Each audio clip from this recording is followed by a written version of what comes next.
मैं तो पूरी प्रेगनेंसी यही रहूंगी माँ। मेरे ससुराल वालों को जरा अकल नहीं है, सारा दिन मुझसे काम करवाती है मेरी सास। लेकिन दिया, तेरे ससुराल में तो खाना बनाने वाली भी है और दूसरे कामों के लिए भी, फिर तू क्या काम करती है? बोला ना, ये फिर से भाभी की जुबान बोला। अरे है तो मायके जैसा कंफर्ट तो नहीं है ना, क्यों माँ? हाँ हाँ, और नहीं तो क्या। ठीक क्या बेटा, तू यहाँ आ गई। वैसे तेरी भाभी की भी खुशखबरी है, दोनों साथ मिलकर प्रेगनेंसी की जर्नी एंजॉय करो। क्या वो अपने लिए बनाएगी तो तेरे लिए भी बना देगी, दोनों मिलकर एक ही डॉक्टर कर लो, आने जाने में भी कोई परेशानी नहीं होगी। माँ की बात सुनकर दिया के चेहरे पर हल्की सी मुस्कान आ गई। तभी श्रद्धा किचन से एक थाली लेकर आई जिसमें कटे हुए फल, मखाने और एक गिलास दूध था। दिया जी, ये लीजिए, मैंने आपके लिए थोड़ा कुछ बनाया है। डॉक्टर ने बोला था ना प्रेगनेंसी में हर 2 घंटे में कुछ न कुछ खाते रहो। अरे रुक रुक रुक, ये क्या ले आई तू? मेरी बेटी को ये ठंडे फल नहीं खाने, उसका पेट खराब हो जाएगा। तू खा ले ये सब। दिया के लिए तो मैं गरम हलवा बनाती हूँ। जी माँ जी, लेकिन डॉक्टर ने तो। डॉक्टर से ज्यादा माँ जानती है अपनी बच्ची को। रख यहाँ, दिया खाना खाएगी ढंग का। दिनेश कमरे में आया और श्रद्धा को खड़े देखकर बोला, अरे श्रद्धा तो खड़ी क्यों है, बैठना। और माँ, श्रद्धा भी तो पेट से है, उसे भी तो आराम चाहिए। वो खुद थकी हुई है और दिया के लिए बना कर लाई, थोड़ा तो। वाह भैया वाह, अपनी बहन से ज्यादा बीवी प्यारी है। माँ देखना इसे। दिनेश, तू कब से जोरू का गुलाम बन गया रे? अपनी बहन की तकलीफ दिखती नहीं तुझे? बहन ससुराल में तकलीफ में है और तू यहाँ बीवी बीवी कर रहा है। माँ, मैंने क्या गलत कहा? श्रद्धा भी 3 महीने से पेट से है। आहा, 3 महीने और मेरे 5 महीने फर्क होता है भैया। और वैसे भी घर का काम तो करना ही पड़ता है। प्रेगनेंसी में काम करने से नॉर्मल डिलीवरी होती है, डॉक्टर खुद बोलते हैं। श्रद्धा चुप खड़ी रही। तभी पापा अपने कमरे से बाहर आए। क्या हो रहा है भाई यहाँ सुबह सुबह इतना शोर? अरे कुछ नहीं जी, दिनेश अपनी बहन की परवाह छोड़ बीवी की फिक्र में लगा है। अच्छा अच्छा, सुनो, एक काम करो, एक काम वाली रख लो, दोनों का गुजारा हो जाएगा। अरे नहीं पापा, काम वाली की क्या जरूरत है, भाभी है ना घर पे काम करने के लिए। वैसे भी इनको डॉक्टर ने वॉक करने को बोला है, घर का काम करेंगी तो शरीर हल्का रहेगा, नॉर्मल डिलीवरी के चांसेस बढ़ेंगे। दिया, ये क्या बात हुई? तू खुद प्रेग्नेंट है और श्रद्धा से काम करवाएगी? भैया, मेरी प्रेगनेंसी और इनकी प्रेगनेंसी एक जैसी नहीं है। मैं ससुराल से आई हूँ, थकी हुई हूँ, मुझे आराम चाहिए। और भाभी तो घर पर ही है, इनको क्या तकलीफ है? श्रद्धा की आंखें भर आई लेकिन वो कुछ नहीं बोली। पापा ने गहरी सांस ली और बोले, दिया बेटा, तू बड़ी हो गई है, थोड़ा सोच समझ के बोल। जो तेरे ससुराल में हुआ वही यहाँ मत दोहरा। कमरे में एकदम सन्नाटा छा गया। पापा की बात सुनकर माहौल थोड़ा ठंडा हुआ। अगले दिन माँ ने दोनों को डॉक्टर के पास भेजने का प्लान बनाया। दिया बेटा, आज श्रद्धा का चेकअप है, तू भी साथ चली जा, एक साथ दोनों का हो जाएगा। माँ, मैं इनकी साथ नहीं जाऊंगी, मेरा अलग अपॉइंटमेंट लो, मुझे अकेले जाना है। अरे दिया, मुझे दफ्तर भी जाना है आज, बॉस पहले से ही नाराज है। तू साथ चली जाना, क्लिनिक भी तो पास में ही है। तो माँ चली जाएंगी ना साथ? अरे बेटा, मेरे घुटने, मैं कहाँ चल पाऊंगी इतना, और वैसे भी 2 बहुएं साथ जाएंगी तो अच्छा लगेगा, थोड़ा मैनेज कर लेना इस बार। दिया मुंह बनाकर अपने कमरे में चली गई। उसने अपने पति विकास को फोन लगाया। सुनो जी, आज डॉक्टर के पास जाना है, पैसे भेजो। अरे मायके में हो ना, वहीं से लगवाओ। मैं तो बच्चे के लिए सेविंग कर रहा हूँ, हर पैसा सोच समझ कर खर्च करना है। ये भी कोई बात हुई? देखो तो यार, बच्चे का भविष्य पहले, मायके वाले है ना वहाँ। दिया ने झल्लाते हुए फोन रखा और मुंह फुलाकर तैयार हो गई। क्लिनिक में दोनों की बारी आई। डॉक्टर ने पहले श्रद्धा को देखा, फिर दिया को। बाहर निकलते वक्त रिसेप्शन पर 2 अलग अलग बिल आए। दिनेश ने बिना कुछ बोले दोनों के पैसे चुका दिए। दिया ने एक पल के लिए कुछ सोचा, फिर चुपचाप नजरें चुरा ली। घर वापस आने के बाद से श्रद्धा की तबीयत दिन पर दिन बिगड़ने लगी।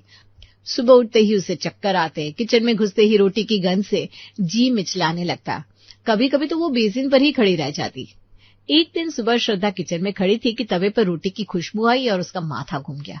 वो दीवार पकड़कर बाहर निकल आई। क्या हुआ भाभी, अब क्या हो गया? दिया जी, वो रोटी की स्मेल से थोड़ा चक्कर आ रहा है। वाह, रोटी की स्मेल से चक्कर, कमाल है। मैं भी तो पेट से हूँ, लेकिन मुझे तो कोई दिक्कत नहीं है। चाय बनाती हूँ, पराठे खाती हूँ, सब कर लेती हूँ। सही कह रही है दिया बहू, ये सब नाटक है, पहली बार है ना इसलिए ज्यादा सोच लेती है। थोड़ा काम कर, मन लगा रहेगा।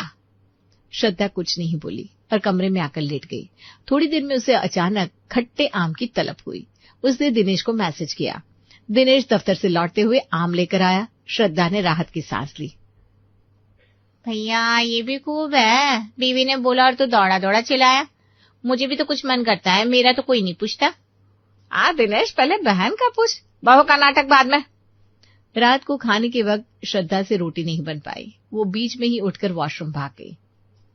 देखो माँ, ये रोज का हो गया और मुझे भूख लगी है, कौन बनाएगा?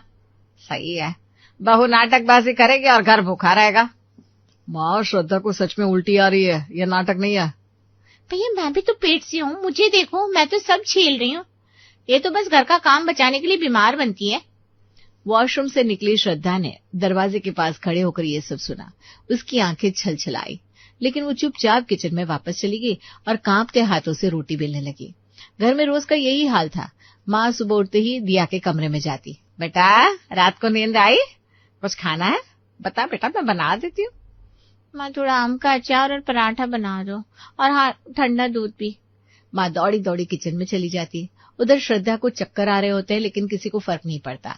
पापा एक दिन चाय पीते हुए श्रद्धा के पास बैठे। बेटा, तबीयत कैसी है आजकल? कुछ खाया सुबह से? जी पापा, थोड़ा ठीक है। ठीक नहीं लग रहा, कुछ चाहिए तो बता। इस घर में तू भी उतनी ही बेटी है। श्रद्धा की आंखें भर आई। पापा की इस एक बात ने उसे महीनों का दर्द भुला दिया। उधर दिनेश रात को छत पर अकेला बैठा था। मन भारी था। एक तरफ माँ और बहन थी, दूसरी तरफ श्रद्धा, जो बिना शिकायत के सब झेल रही थी। वो समझ नहीं पा रहा था किसका साथ दे और किसे समझाए।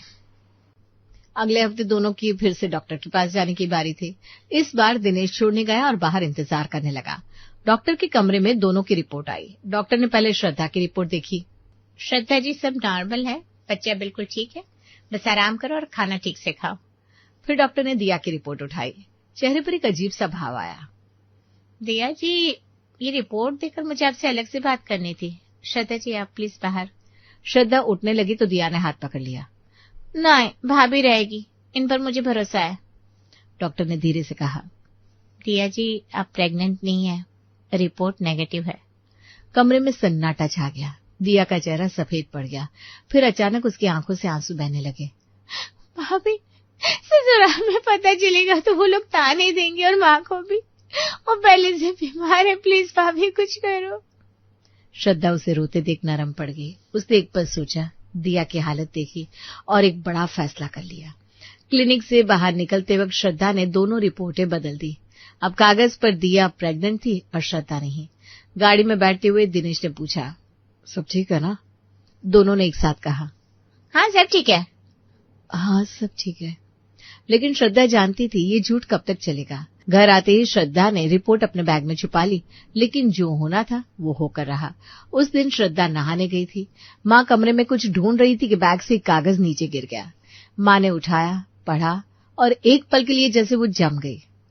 दिनेश, दिनेश जल्दी आ यहाँ। दिनेश भागा आया। माँ ने रिपोर्ट उसके सामने फेंकी। ये देख, तेरी बीवी प्रेग्नेंट है ही नहीं, और इससे पूरे घर को बेवकूफ बनाए रखा। महीनों से नाटक चल रहा था। दिनेश रिपोर्ट देखकर सन्न रह गया। उसे सच पता था, लेकिन वो कुछ बोल नहीं सकता था।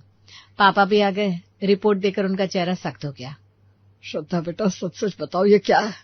तुमने हमसे झूठ क्यों बोला? इतने महीने हम सब तुम्हारे लिए परेशान थे।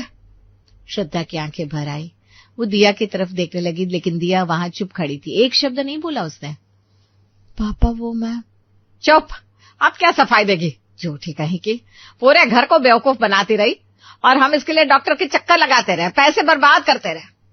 हाँ भाभी, ये तो बहुत गलत किया आपने, हमसे झूठ बोला। श्रद्धा ने दिया को देखा, आंखें फटी रह गई। जिसके लिए इतना किया वो आज उसी के खिलाफ खड़ी थी। अब से दिया का ख्याल रखेगी तू। वो असली प्रेग्नेंट है इस घर में, उसे कोई तकलीफ नहीं होनी चाहिए, समझी? श्रद्धा, मुझे तुमसे ये उम्मीद नहीं थी। झूठ बोलना ठीक नहीं था। दिनेश कुछ बोलना चाहता था, लेकिन माँ की नजर देखकर चुप हो गया। उस दिन के बाद घर का माहौल पूरी तरह बदल गया। सुबह की चाय दिया के कमरे में पहले जाती, नाश्ता दिया की पसंद का बनता। माँ दिया के पैर दबाती और कहती, बेटा आराम कर, कुछ चाहिए तो बोल। और श्रद्धा वो किचन में होती। चक्कर आते तो दीवार पकड़ लेती, उल्टी होती तो मुंह धोकर वापस काम पर लग जाती। दिया एक दिन लेटे लेटे बोली, भाभी जरा पानी देना, और वो मेरे पैरों में तेल भी लगा देना, बाहर ही लग रहे हैं।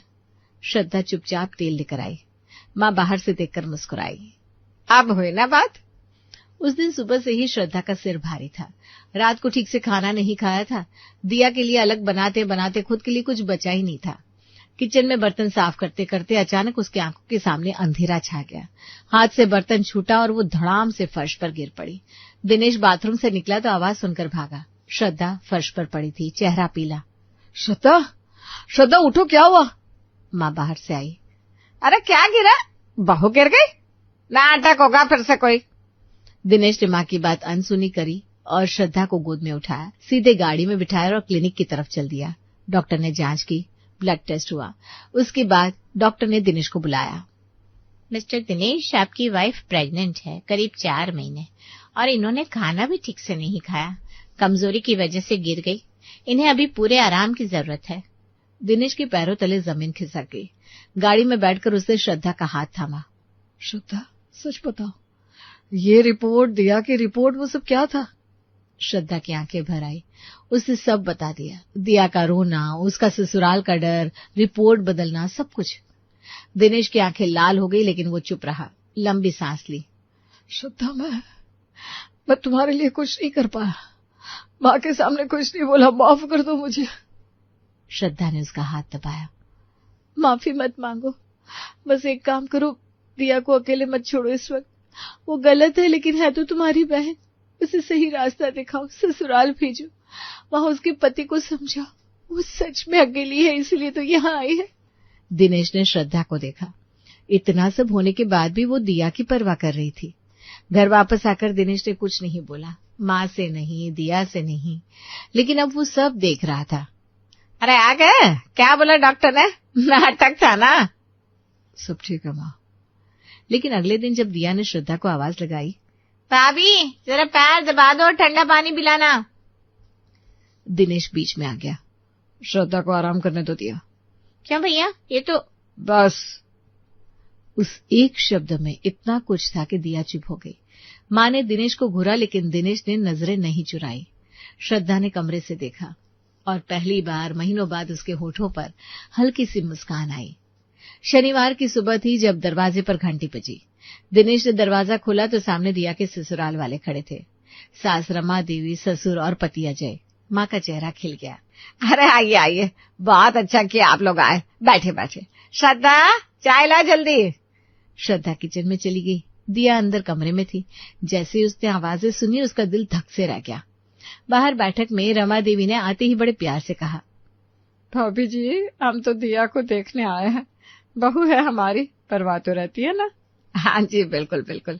दिया खुश है, यहाँ खा पी रही है, आराम कर रही है। माँ जी, दिया कहाँ है? मिलने दीजिए जरा। दिया कमरे से निकली। अजय को देखकर हल्का सा मुस्कुराई, लेकिन अंदर से वो कांप रही थी। बेटा कैसी हो? और हमारा पोता पोती कब आएगा? हम तो बहुत खुश हैं। भगवान ने सुन लिया हमारी। दिया कुछ नहीं बोल पाई। हाँ जी, दिया एकदम ठीक है, बस थोड़ा आराम चाहिए था उसे। रमा देवी का चेहरा अचानक उतर गया। उन्होंने धीरे से कहा, भाभी जी, वो श्रद्धा बेटी के बारे में सुना। बेचारी माँ नहीं बन पा रही, बड़ा दुख हुआ हमें। भगवान सबको बच्चा दे, किसी की कोख खाली ना रहे। श्रद्धा चाय की ट्रे लेकर आई। रमा देवी की बात सुनकर उसका हाथ एक पल के लिए रुका, फिर चुपचाप सबके सामने कप रख दिए। अंदर कमरे में दिया की घबराहट बढ़ती जा रही थी। वो बार बार हाथ मल रही थी, आंखें इधर उधर भाग रही थी। दिनेश भाप गया। वो दिया के कमरे में आया और दरवाजा बंद किया। दिया, सच बता दे सबको, अभी मौका है। अजय भैया यहाँ है, उन्हें बताओ। श्रद्धा के साथ जो हुआ वो भी बताओ। एक झूठ को छुपाने के लिए कब तक और झूठ बोलोगी? तू चुप रहे दिनेश, तुझे क्या पता मेरी ससुराल कैसी है। पता चला तो वो लोग क्या सोचेंगे, मेरी इज्जत मिट्टी में मिल जाएगी। और श्रद्धा की इज्जत, उसकी तकलीफ, वो कुछ नहीं है क्या? तू ना जोरों का गुलाम है, बस बीवी बीवी करता रहता है। मेरी चिंता किसी को है ही नहीं। दिया, तू गलत कर रही है और तू जानती भी है ये। अरे बस कर, एक शब्द और बोला तो मैं बाहर जाकर रो दूंगी और सब तुझे ही गलत समझेंगे। दिनेश ने दरवाजा खोला, बाहर निकल गया। श्रद्धा बरामदे में खड़ी थी। दोनों की नजरें मिली। दिनेश ने बस धीरे से सिर हिलाया। श्रद्धा समझ गई, झूठ अभी और चलेगा। ससुराल वाले जाने लगे। रमा देवी ने दिया को गले लगाया और कहा, बेटा जल्दी घर आओ, हम इंतजार कर रहे हैं। गाड़ी जाते ही माँ का चेहरा बदल गया। उसने श्रद्धा को देखा और एक लंबी सांस ली। काश तू भी इतनी खुशी दे पाती उन लोगों को। देख कितने खुश थे सब। बेचारे बेटे का घर कब भरेगा। श्रद्धा चुप रही। दिया, जो दिनेश से पहले से नाराज थी, अब उसका गुस्सा श्रद्धा पर निकला। हाँ भाभी, माँ सही कह रही है। और वैसे तुम्हारी वजह से ही आज ये नौबत आई। तुमने रिपोर्ट बदली, तुमने झूठ का जाल बुना और भुगतो। दिया, बस कर। अरे तू चुप रहे भैया, इसने हम सबको फंसाया है। तभी अचानक श्रद्धा का मुंह हाथ से दब गया। वो भागकर वॉशरूम गई। उल्टी की आवाजें आई। दिनेश दवाई लेकर गया। श्रद्धा को दवाई दी, पानी दिया, पास बिठाया। माँ ने देखा तो भड़की। ये क्या खिला रहा है तुझे? डॉक्टर की दवाई है क्या? किससे बोला? दिनेश ने एक पल रुककर सबकी तरफ देखा, फिर धीरे से लेकिन साफ आवाज में बोला, माँ, श्रद्धा प्रेग्नेंट है 4 महीने से। असली रिपोर्ट यही थी, दिया प्रेग्नेंट नहीं है। रिपोर्ट बदली गई थी दिया की जिद पर, और श्रद्धा ने दिया को बचाने के लिए ये सब किया। कमरे में सन्नाटा छा गया। तभी बाहर से दरवाजा खुला। अजय अंदर आया। भैया वो फोन भूल गया था, माफ करना, लेकिन मैंने सब सुन लिया। अजय का चेहरा पत्थर हो गया। उसने दिया को देखा। दिया, ये सच है? दिया की आंखें झुक गई। अजय ने फोन उठाया और माँ को कॉल किया। रमा देवी भी वापस आ गई। सारी बात सुनकर रमा देवी का चेहरा लाल हो गया। दिया, तूने ये क्या किया? तेरी भाभी ने तेरे लिए इतना किया और तूने उन्हें ही नाटकबाज बनाए रखा। चल मेरे साथ अभी। दिया सिर झुकाए खड़ी रही। माँ की आंखें भर आई। पहली बार उन्हें एहसास हुआ कि उन्होंने क्या किया। श्रद्धा बेटा, मुझे माफ कर दे। मैं अंधी थी।